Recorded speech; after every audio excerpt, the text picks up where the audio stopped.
श्री स्वामी समर्थ. देवांना आंघोळ घातलेल्या पाण्याचे काय करावे? तुमच्याकडून अजूनही ही चूक होते, म्हणूनच दररोज देवपूजा करूनही तुम्हाला फळ मिळत नाही. आपण रोज आपल्या देवांना आंघोळ घालत असतो, आपण दररोज देवपूजाही करत असतो, पण देवपूजा करताना देवपूजेचे काही नियमही पाळावे लागतात. आता हे नियम कोणते तर बघा, अगदी छोटे छोटे नियम आहेत. आपण हे नियम पाळले तर आपल्याला केलेल्या ह्या देवपूजेचे पूर्ण फळ मिळते. आपण सर्वजण आपल्या घरामध्ये दररोज देवपूजा करतो. तुटकी फुटकी कशी का होईना, आपली आई वडील किंवा मग आजी असेल तर ते जशी देवपूजा करत होते त्यांचं पाहून आपण देवपूजा करायला शिकलो. आणि आपण असंही म्हणतो, देवपूजा न करण्यापेक्षा जमेल तशी पूजा केली ना तरी बरी. पण खरं सांगायचं झालं तर बघा, आपण जी देवपूजा करतो, आपल्याला या देवपूजेचे संपूर्ण फळ पाहिजे असेल तर आपल्याला काही नियमांचं पालन केलंच पाहिजे. तुम्ही जर का या गोष्टी लक्षात ठेवून किंवा या गोष्टी धरून तुम्ही देवपूजा करत असाल तर तुम्हाला या देवपूजेचे फळ मिळतं. आता दररोज देवपूजा करूनही काही जण म्हणतात, आम्ही रोज देवपूजा करतो तरी सुद्धा आम्हाला याचं काही फळ मिळत नाही, किंवा त्यांच्या घरामध्ये त्यांच्या घराला काही दोष लागतात, घरातील अडचणी संपतच नाहीत. तर हे दोष का लागतात तर तुम्ही देवपूजा करताना ह्या गोष्टी तुमच्याकडून कळत नकळत किंवा चुकीने करायच्या राहून जातात. तर ह्या गोष्टी कोणत्या हे बघण्या अगोदर तुम्ही जर का चॅनलवर नवीन असाल तर चॅनलला सबस्क्राईब करा आणि बाजूच्या बेल आयकॉनला देखील प्रेस करा. तसेच कमेंटमध्ये जय श्री स्वामी समर्थ नक्की लिहा. सर्वात महत्त्वाचे म्हणजे आपण दररोज देवपूजा करताना सर्वात अगोदर आपल्याला दिवा हा प्रज्वलित करायचा आहे. आपण काय करतो, आपली देवपूजाही संपूर्ण करून घेतो आणि त्यानंतर आपण दिवा, अगरबत्ती, धूप हे लावत असतो. पण आपल्याला असं न करता देवपूजा करायला सुरुवात करण्याच्या अगोदर आपल्याला दिवा हा लावून घ्यायचा आहे. तुम्ही दिवा शेवटी लावताना तोच दिवा तुम्हाला सुरुवातीला लावायचा आहे. कोणतीही पूजा करताना आपल्याला ती अग्नीच्या साक्षीने करायची असते, तेव्हा त्याचे संपूर्ण फळ हे आपल्याला मिळत असते. तुम्ही जर काही एक चूक करत असाल तर तुम्हाला आजपासूनच देवपूजा करताना सर्वात अगोदर तुमचा जो दिवा असेल तो दिवा अगोदर एका बाजूला साईडला लावून घ्यायचा आहे. त्यानंतर तुम्हाला देवपूजा करायला बसायचं आहे. आता कित्येक जण बघा, गावाकडची लोक असू द्या किंवा भरपूर जण लहान मुलांना देवपूजा करायला सांगतात. काही ठिकाणी आजी आजोबा असतात, ते फक्त देवपूजा करायची आहे म्हणून देवपूजा करतात. परंतु देवपूजा करायला बसताना आपल्याला आसन घेऊन बसायचं आहे. तुम्ही बसायला एक आसन घ्या.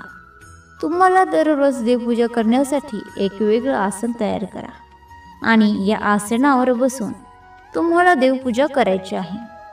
देवपूजा करताना कधीही जमिनीवर बसून देवपूजा करू नये. प्रत्येक गोष्टीमागे शास्त्रीय तसेच धार्मिक कारण आहे, त्यामुळे ही देखील तेवढंच महत्त्वाची गोष्ट आहे. आपण म्हणतो, जाऊ दे, कुठे गार लागतं, खाली बसू दे, जाऊ दे, देवपूजा तर करायची आहे, 5-10 मिनिटांचं काम आहे, नाही बसायला घेतलं तर काय होतं. परंतु असं करू नका. देखील एक चूक आपल्याकडून कळत नकळत होत असते आणि याचे देखील दोषी आपल्याला आपल्या घराला लागत असतात आणि याचे परिणाम आपल्याला घरातील सर्वांना भोगावे लागतात. देवपूजा करताना बसायला तुम्ही एक आसन घेत जा. यानंतर आपण जेव्हा देवपूजा करतो तेव्हा देवपूजा केल्यानंतर जे देवांना घातलेलं आंघोळीचं पाणी असतं किंवा देवांना आंघोळ कशी घालायची बघा, आपण काय करतो, एक भांडं घेतो, एक मोठं कटोरी किंवा ताम्हण घेतो, त्याच्यामध्ये पाणी भरतो आणि सगळे देव त्याच्यामध्ये बुडवून त्यांना आंघोळ घालत असतो. पण बरेच जण या पद्धतीने देवांची आंघोळ आटपतात. तर आपल्याला असं करायचं नाहीये. किंवा तुम्ही काय करता, एक कटोरी किंवा एक भांडे घेता, त्यात सर्व देव ठेवता आणि सर्व देवांवर तुम्ही तांब्याने पाणी ओतत असता. तर आपल्याला देवांना अशी आंघोळ सुद्धा चुकूनही घालायची नाही. यामुळे आपल्याला 100% हे दोष लागतात असतात. देवांना आंघोळ घालण्यासाठी तुम्ही काय करा, सर्व देव तुम्ही एका ताम्हणात किंवा एका ताटलीत काढून घ्या. त्यानंतर एक तांब्याचा तांब्या भरून तुम्ही पाणी घ्या आणि ज्या भांड्यात तुम्हाला देवांना आंघोळ घालायची आहे ते घंगाळ किंवा कटोरी कुठलंही भांडं असू द्या, ते भांडं घ्या. यानंतर आपल्याला आपल्या डाव्या हातामध्ये एक देवाची मूर्ती घ्यायची आहे आणि उजव्या हातामध्ये पाण्याने भरलेला तांब्या घ्यायचा आहे आणि हा उजव्या हाताने या आपल्या डाव्या हातातल्या मूर्तीवर पाणी घालायचं आहे. सुरुवातीला तुम्ही ही मूर्ती सर्वात अगोदर तुमच्या घरात गणपती बाप्पा असतील तर तुम्ही सर्वात अगोदर गणपती बाप्पांना आंघोळ घालून घ्या. तुम्ही ही मूर्ती त्या भांड्यात ठेवा. वरतून तुम्ही पाणी ओता. या मूर्तीला उजव्या हाताने पाणी घालून उजव्या हातानेच व्यवस्थित धुवून घ्यायची किंवा आंघोळ घालून घ्यायची. त्यानंतर ही मूर्ती तुम्ही एखाद्या स्वच्छ कपड्यावर ठेवा. मग दुसरी मूर्ती घ्या, ती हातात धरा आणि उजव्या हाताने या मूर्तीवर पाणी घाला. बोटाने ही मूर्ती चोळून घ्या. तर अशा पद्धतीने एक एक मूर्ती करून तुम्ही पाण्याने आंघोळ घालू शकता किंवा मग तुम्ही एका भांड्यात एखादा छोटा ग्लास घ्या, तो पालथा ठेवा, त्यावर मूर्ती ठेवा आणि मग आंघोळ घाला. किंवा एक छोटासा पाट किंवा छोटासा चौरंग मिळतो तो घ्या आणि तो पाट तुम्ही त्या भांड्यात ठेवा आणि त्या पाटावर मूर्ती ठेवून तुम्ही प्रत्येक देवांना आंघोळ घालू शकता. तुम्हाला देवांना कधीही एकत्रित आंघोळ घालायची नाही. जसं की बघा, आपण आपल्या घरामध्ये एकत्र आंघोळ करतो का? एका बादलीत सर्वजण आंघोळ करतो का? नाही ना. त्याचप्रमाणे देवांना देखील आपल्याला तसंच ठेवायचं असतं. थोडा जास्त वेळ लागू शकतो, परंतु आपण देवपूजा जी करतो त्याचं फळ आपल्याला हे पूर्ण मिळालं पाहिजे. या हेतूनेच आपल्याला देवपूजा ही करायची आहे. यानंतर बघा, आपण जे देवांना आंघोळ घातलेलं पाणी आहे हे पाणी अजूनही बऱ्याच ठिकाणी तुळशीला घातलं जातं. तर आपल्याला चुकूनही ही चूक करायची नाहीये. तुळशी मातेचं एक स्वतंत्र पावित्र्य आहे. ती एक स्वतंत्र देवी आहे. माता लक्ष्मीचं दुसरं रूप तुळशी मातेला म्हटलं जातं. त्यामुळे तुम्ही देवपूजा केलेलं पाणी हे तुळशीला कधीही घालू नका. त्यामुळे देखील आपल्याला दोष लागतात. आता हे आंघोळ घातलेलं पाणी, देवाचं पाणी तुम्ही एखाद्या मोठ्या झाडाकडे टाकू शकता. तुमच्याकडे फुलांच्या किंवा इतर झाडांच्या कुंड्या असतील तर त्यामध्ये तुम्ही थोडं थोडं करून हे सर्व पाणी तुम्हाला ओतायचं आहे. हे पाणी कधीही तुम्हाला रस्त्याला पायदळी ओतायचं नाही किंवा तुमच्या वॉश बेसिनमध्ये देखील तुम्हाला हे पाणी ओतायचं नाही. आपण कोणाच्या पायाखाली येईल असं देखील आपल्याला ओतायचं नाही.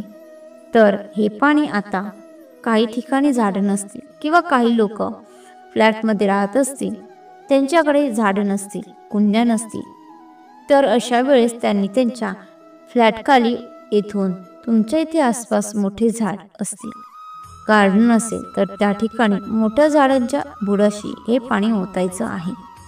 किंवा जे लोक खाली राहतात मग त्यांच्याकडे कुठली झाडं नाही, तर मग अशाने त्यांच्या आजूबाजूला जी झाडं असेल त्या झाडाखाली हे पाणी ओतायचं आहे. बघा, यामुळे आपल्याला त्या देवांच्या पाण्याचंही पवित्र राखलं जातं. आता सर्वात महत्त्वाचं म्हणजे देवपूजा करण्यासाठी आपण जे पाणी घेतो ते पाणी कसं घ्यायचं, कोणतं घ्यायचं. तर बऱ्याच ठिकाणी हे पाणी आंघोळीच्या आधी भरून ठेवतात आणि हे पाणी तुम्ही देवपूजेसाठी वापरता. तर आपल्याला असं करायचं नाही. तुम्ही आंघोळ करून घ्या, त्यानंतर तुम्ही देवपूजेसाठी हे पाणी भरून ठेवायचं आहे. देवपूजेसाठी तुम्ही जे पाणी घेता हे पाणी स्वच्छ घ्यायचं आहे. आंघोळ करूनच हे पाणी तुम्हाला भरून ठेवायचं आहे. आता ज्यांच्याकडे पाणी 4-5 दिवसांनी येतं किंवा 7-8 दिवसात येतं, त्यांनी काय करायचं, मग त्यांनी कसं हे पाणी दररोज आंघोळ करून घ्यायचं. तर बघा, तुमच्याकडे ज्या दिवशी पाणी येतं त्या दिवशी तुम्ही आंघोळ करून हे पाणी एका कळशीत किंवा हंड्यामध्ये तुम्ही स्वतंत्र तुमच्या देवांसाठी तुमच्या देवघरामध्ये एका साईडला भरून ठेवू शकता आणि दररोज आंघोळ झाल्यानंतर तुम्ही हे पाणी वापरून तुमची देवघरातील देवपूजाही करू शकता. आता ज्यांच्याकडे वरच्या टाक्यांना पाणी असतं ते डायरेक्ट त्यांचं किचनमध्ये पाणी येतं असतं, त्यांनी काय करायचं, तर त्यांनी त्यांच्याकडे बघा पर्याय नसतो, तर त्यांनी काय करायचं, त्यांनी आंघोळ झाल्यानंतर सर्वात पहिल्यांदा देवपूजेचं पाणी त्या नित्य नळाचं काढून ठेवायचं आहे. तुमच्याकडे जर का गंगाजल असेल तर तुम्ही पाण्यामध्ये गंगाजलचं 2 थेंब टाकून त्या पाण्यामध्ये तुम्ही देवांना आंघोळ घालू शकता.